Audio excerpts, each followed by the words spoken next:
A reading from Psalm 104, verses 24 to 31. O Lord, how manifold are your works. In wisdom you have made them all. The earth is full of your creatures. Yonder is the sea, great and wide. Creeping things innumerable are there, living things both small and great. There go the ships and the Leviathan that you formed to sport in it. These all look to you to give them their food in due season. When you give to them, they gather it up. When you open your hand, they are filled with good things. When you hide your face, they are dismayed. When you take their breath away, they die and return to their dust.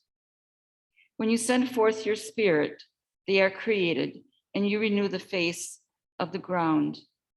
May the glory of the Lord endure forever. May the Lord rejoice in his works.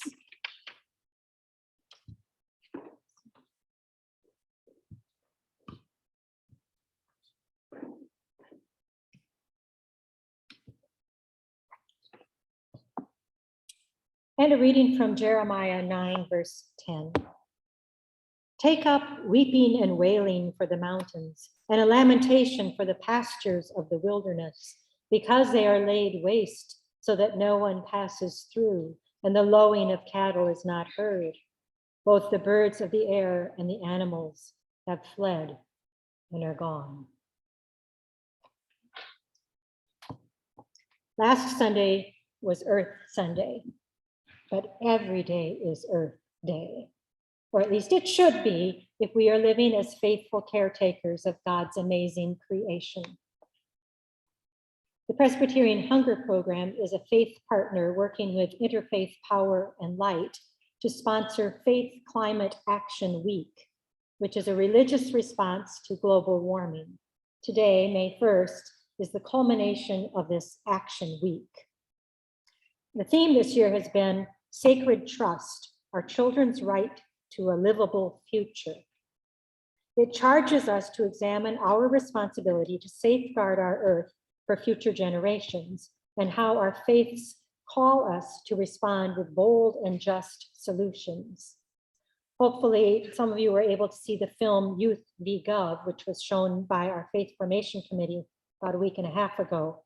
This is a story of a courageous group of young people fighting to secure their constitutionally protected rights to a safe climate through the court system.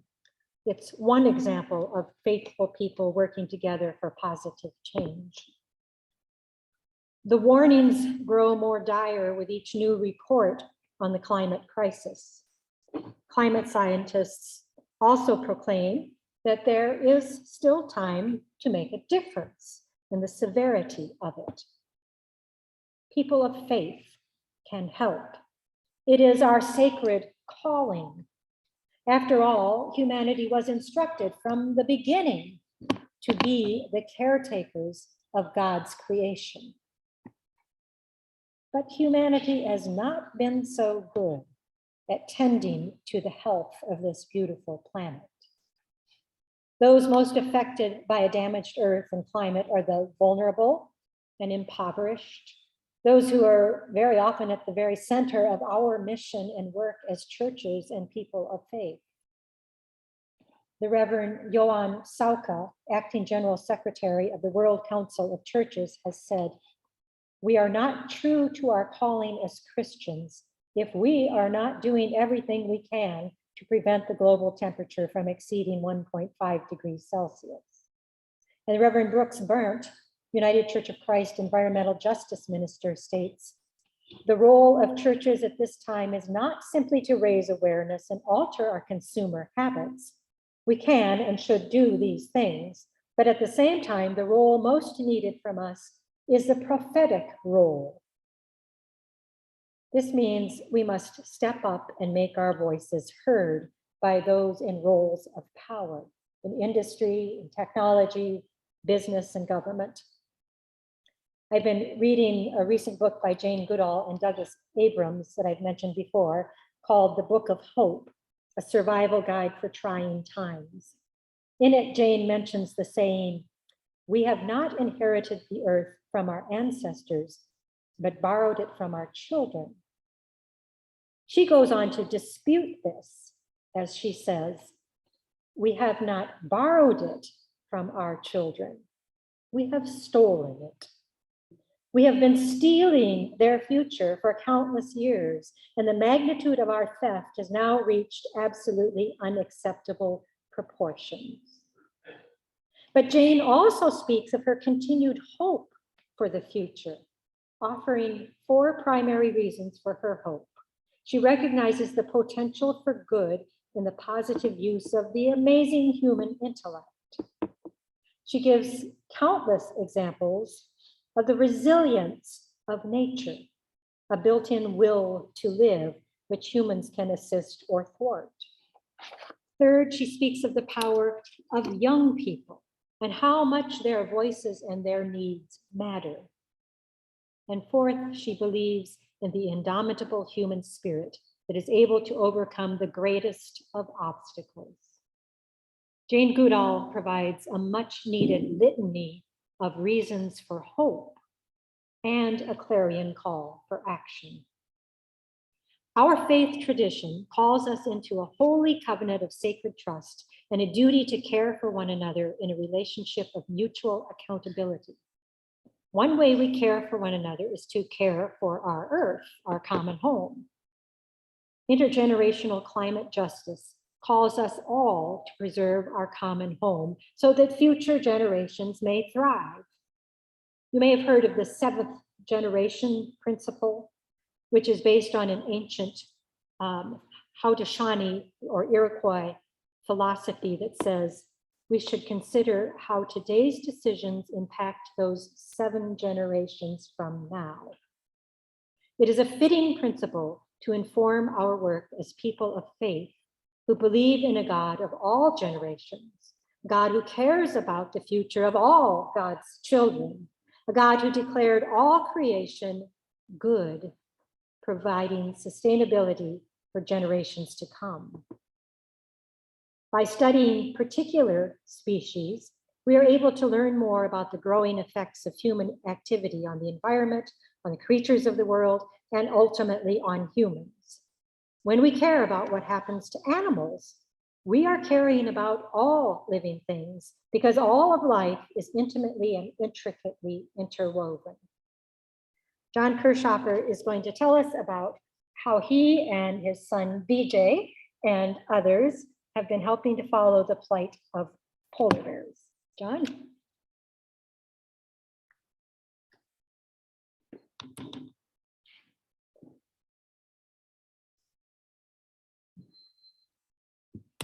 Good morning again. We're going to start with a video that really explains all of this story as best as it can possibly be explained, and then we'll follow up from there.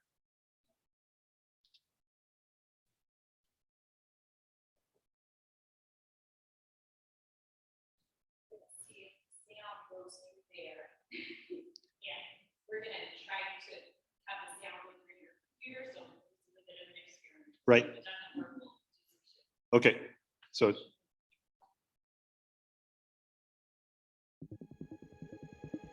Polar bears are one of the most difficult animals to tag and track, given where they live.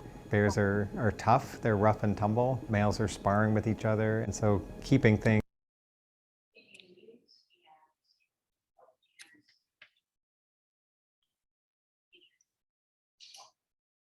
It's off. It's off. yeah, yep, go ahead. Do you want the microphone?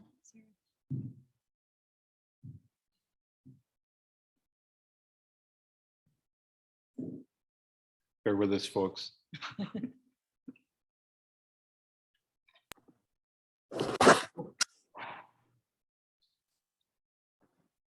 I need it on there.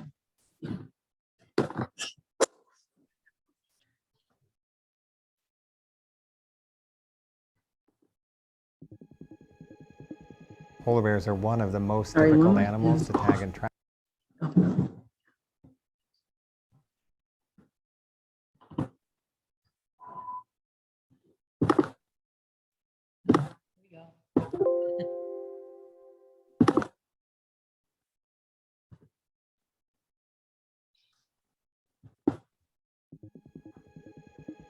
Polar bears are one of the most difficult animals to tag and track, given where they live. Bears are tough, they're rough and tumble. Males are sparring with each other, and so keeping things attached to bears is particularly hard. So we're often asked, why do you tag and track polar bears or wildlife in general? Tracking gives us a ton of information on habitat use, where animals go and what they're doing when we can't see them. An animal like a polar bear, most of their life history occurs out of sight. They live in very remote places, out on the sea ice where it's quite difficult to get to and nearly impossible to get to in the dark winter months. Having devices that remotely give us information on what a polar bear or other wildlife might be doing is incredibly valuable. The challenge came to us through my son. My son works for Polar Bears International, and he reached out to me one day and he's going, "Dad, we have a problem. We need to attach a tag to a polar bear. You work for a company that makes things stick. Can you help us make a tag stick to a bear?" Recently, tags and transmitters for bear research or research in general on animals have been shrunk down. They're quite small now. We really need a better tool in order to attach these to the animal itself. Polar Bears International is working with 3M to work and look at, is there better adhesives, maybe some sort of Velcro-like tool, or maybe a tape that could adhere this to the animal for a short amount of time. And then when the tag has outlived itself, the adhesive will simply let go and the tag will be released from the animal. From there, I turned around and went to our tech forum community. I said, can we figure out a way to do this? I put together an event we called the Taga Bear Challenge. It was a creative event to invite people for the couple of days to brainstorm and come up with some solutions. Here's a polar bear pelt. This is when they molt. This is how long we need this little tag to stick to the bear. Now, what can you guys do? And then from there, we went into solving those problems, developing test methodologies, and it's been about a 2-year process. Over that time, we came up with several solutions, and we've reduced it down to essentially 4 methodologies. Some of them are adhesive methodologies, some are mechanical methodologies, and some are hybrids of both of those. Everything we know right now about polar bears is from adult female movements, so we're missing a big chunk of the information on how other bears use habitat, how other bears move around in the subpopulation and potentially between subpopulations. So if we're successful in testing these fur tags, if they work on polar bears, it will allow us for the first time to track adult male polar bears and subadult polar bears. These tags could potentially go on bears of any size. So this will give us a lot more information on polar bear life history, and it'll really round out what we know about polar bear habitat use and how things are changing as sea ice continues to melt. This has really been a demonstration of the best of 3M. It's what has been really exciting for me about my career here.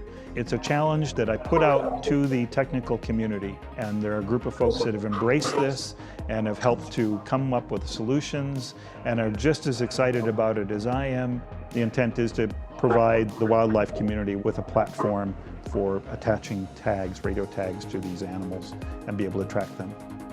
Arctic and polar bears provide for some really interesting challenges and unanswered questions. I'm excited to look for new ways to use this tool to try to fill in some of the gaps and provide answers to some of those questions.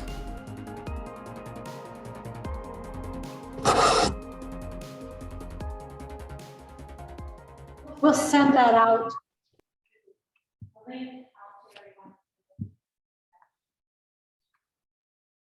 Perfect. And I'll fill in. Oop, we're getting a feedback. And I'll feed. Nope. Okay. Oop. Maybe you can pull the slide of BJ. And then Polar bears are I'll one of the kind of most feed in some of the background. Apologize, it was a little bit hard to hear, but I want to tell you this story a little bit again. This is my son, BJ. And as you've seen, he works for Polar Bears International. Polar Bears International studies what's happening with the polar bear population around the world. And they have a network of scientists and researchers all working together, sharing their data and communicating that back to us and telling us about what's happening with the bears, which in large part then also informs us about what's happening with the environment and what's happening with climate change. And climate change is real. So this gives you his background.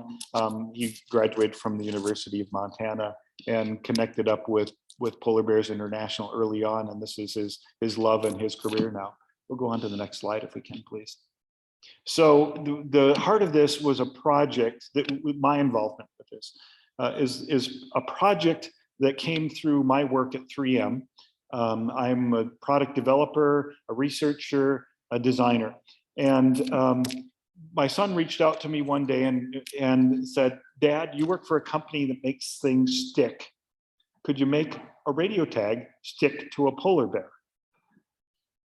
I'm going, we can figure something out. So I reached out to our technical community, and we have a marvelous network of folks that love to take on new challenges like this. And so I inspired them through an event we called the Taga Bear Challenge. It was a brainstorming session, if you will, a 2-day event.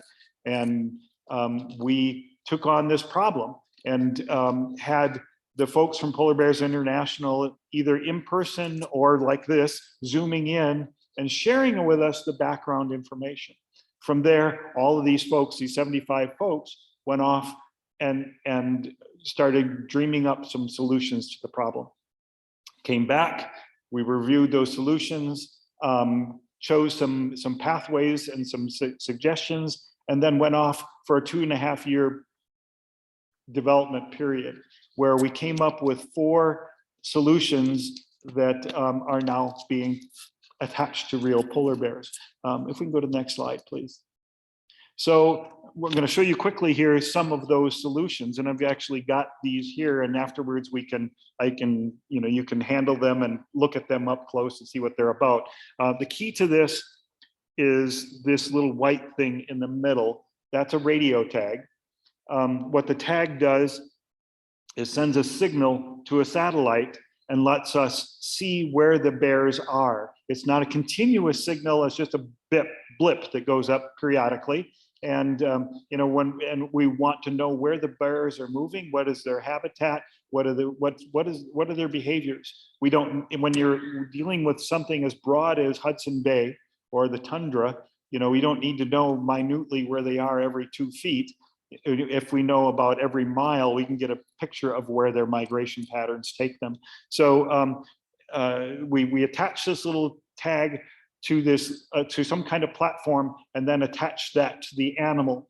We wanted to do this in a way that was non-invasive. So we're not going to poke holes in their ears. We're not going to bury anything in their skin. We attach to the fur. The beauty of this is this radio tag has about a 270-day lifespan. And that's about the amount of time that a bear holds their fur. Like our dogs and cats and other animals that we know, they build up fur in the fall. So in October and November, we attach these to the animal.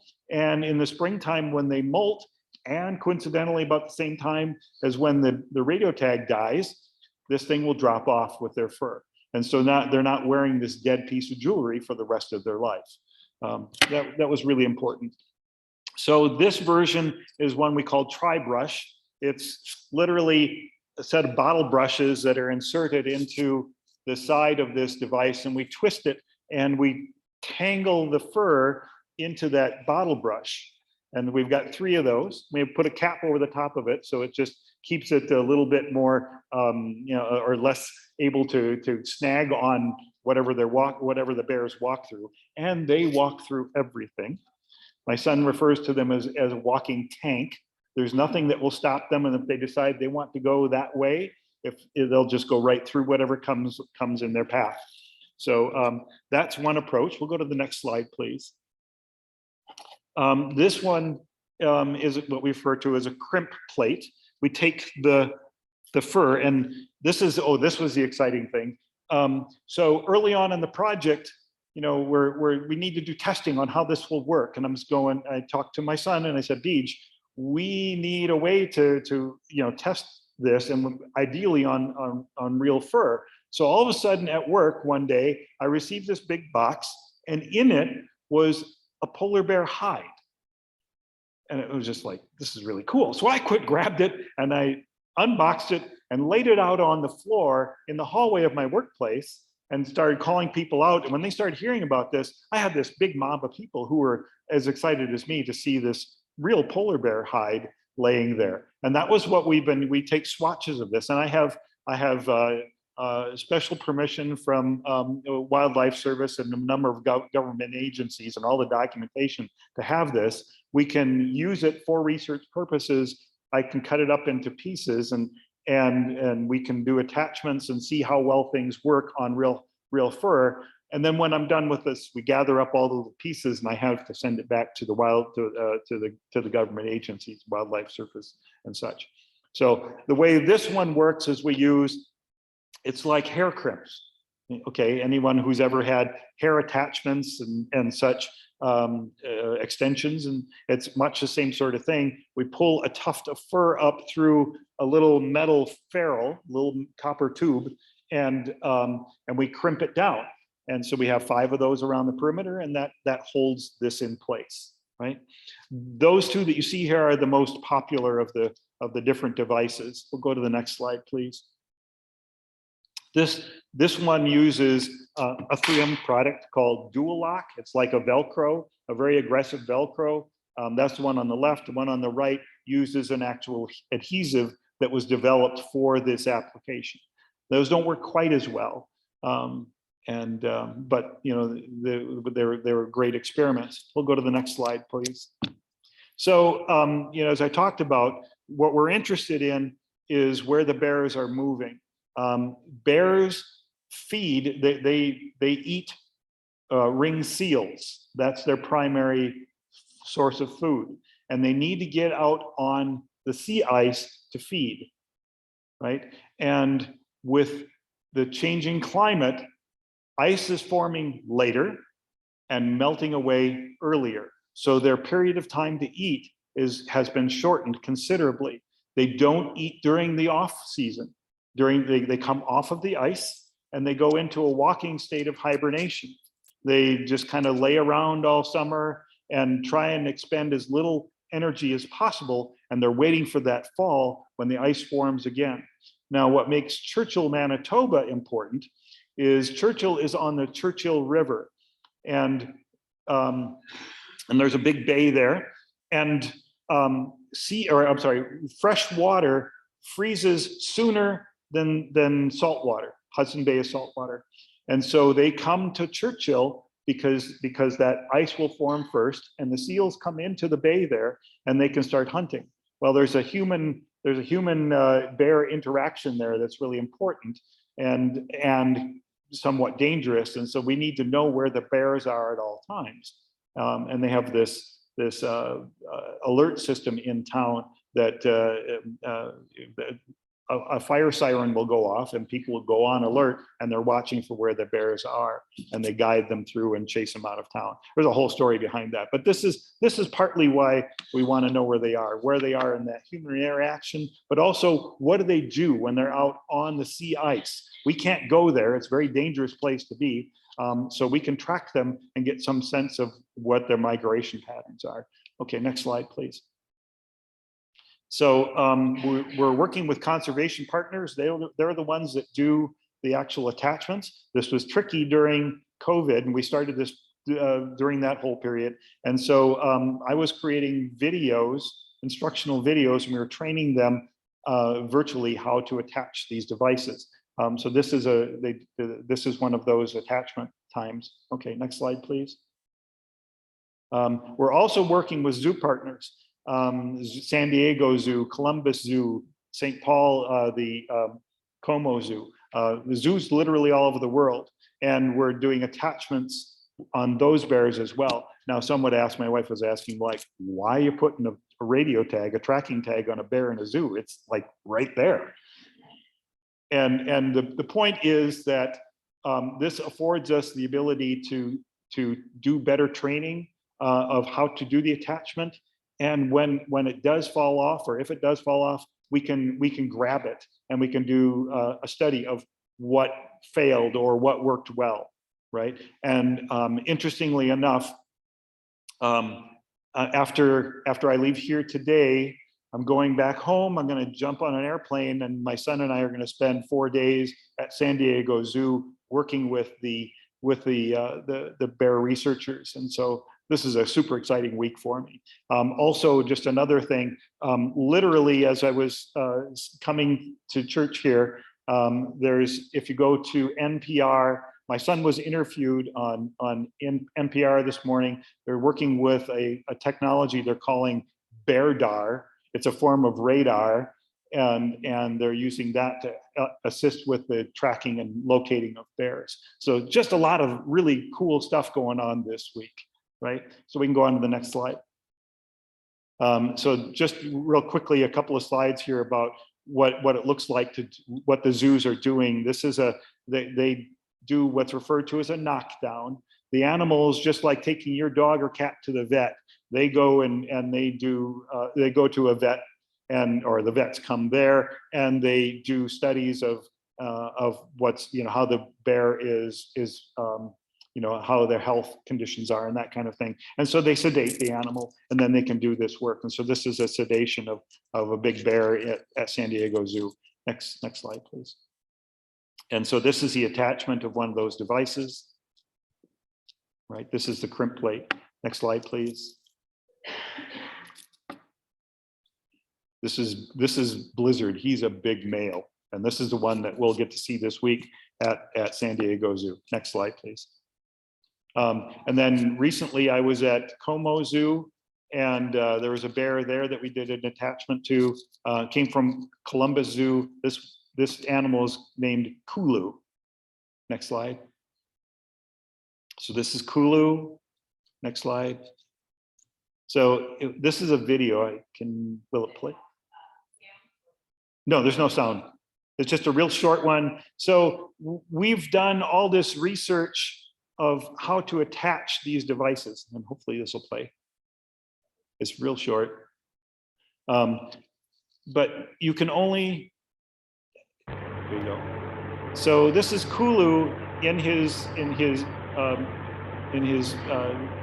area. He's got this bed. This is like a big dog bed, and he's been rolling around on this bed. And after a few days, okay, we can go to the next slide. One of the radio tags fell off, and now when we see his behaviors, we can understand why. So this is how it started, and this is how these things look. The other things we're learning about the zoo bears is that, and what we perceive is happening, is that a wild bear has more important things to worry about, where it's going to find its food, something on its back, and we put these behind their shoulder blades where they can't reach them. They don't worry about them too much because they got other things to worry about. But the bears in the zoo, they're a little more bored, and so something that's bugging them, they will try and roll it off, or other bears will see it and will start picking at it and gnawing on it. And so those are some of the things that we're trying to understand. How can we make this less conspicuous and less annoying on their back? Next slide, please. And like I was saying, we do these tests, and we get results back, and we make modifications, and we do more tests. But the one thing I want to say is that all the testing in the world that we want to do in the laboratory will only tell us so much. We can only simulate so much, and we need to get them on the bears in the field to understand what they will really do with these things and how we can better attach these devices. Okay, next slide, please. So this is just an example of some of our bears in the wild, and stay tuned, please. Right. I just had one other comment. So Kathy asked me, how does this fit? How does this fit in my personal faith journey? And I would say that creativity and creation and innovation and all those things, for me, has always been, it's about it being a gift from God, literally.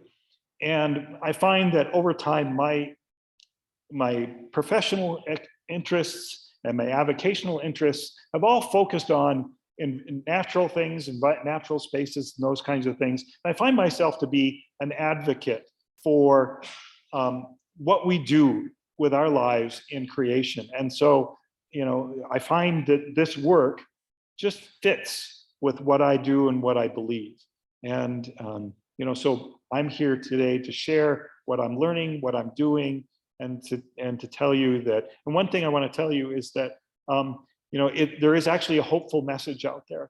The researchers are telling us that one of the things that's really hopeful is that people in general, companies, and other agencies are starting to recognize that this is real, and you're seeing shifts, and you're seeing people embrace this, and so that's one of the really hopeful messages, is that things are making a shift. So thank you for your time.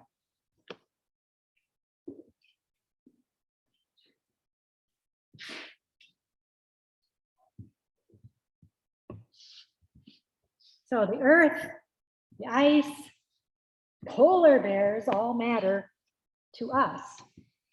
They matter because we as people of God are called to love God and to care for our planetary siblings and all living things and the earth itself. We're called to treat all living things and even the rocks with respect and care as our earthly relatives. We are called to speak prophetically. That means speaking calls to action. We're called to educate ourselves and others. We are called as individuals and churches to model what earth stewardship looks like, particularly since we are an earth care congregation and have made that a part of our mission. We are called to speak up and speak out to elected officials.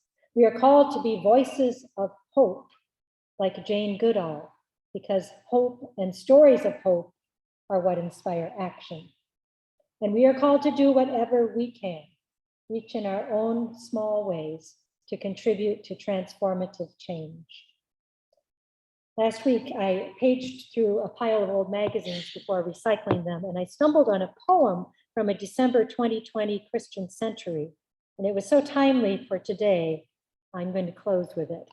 It is titled, Polar Bear, Reflected in the Eye of an Angel. Are they not the most angelic of beasts, bright white and mighty of limb, though hardly suited for flight? 1,000 pounds of hyper-carnivorous bear. Oh, fragile child, what do you think of the cub seeing for the first time their diminishing Arctic ice-scape, stumbling after her mother from their winter lair? Isolation has proven insufficient. The implications of wrong radiate to the ends of the earth, where even inanimate ice crystals wait. She knows nothing of changing seasons, or if all this drip, shrink, thaw occurs for more ominous reasons, doesn't even know it has been continuous all winter long. Franklin dreamed of the Northwest Passage in days before super tankers, but do you dare allow it, knowing now what such a trajectory could mean? Does the mother bear notice there's less sea ice? Do you, oh fragile child, on occasion, include the creation you're to watch over in your morning prayer? By D.S. Martin. What affects polar bears also affects people. Do you include the creation in your morning prayers? Fragile children of God, may you include care for the earth, the ice, the bears, and people in your prayers and in your actions. And may hope be always with you. Amen. We have a hymn that was written, the words were written by Carolyn Gillette, who's a Presbyterian hymn writer. And the tune is Immortal, Invisible, God Only Wise. So that's probably familiar.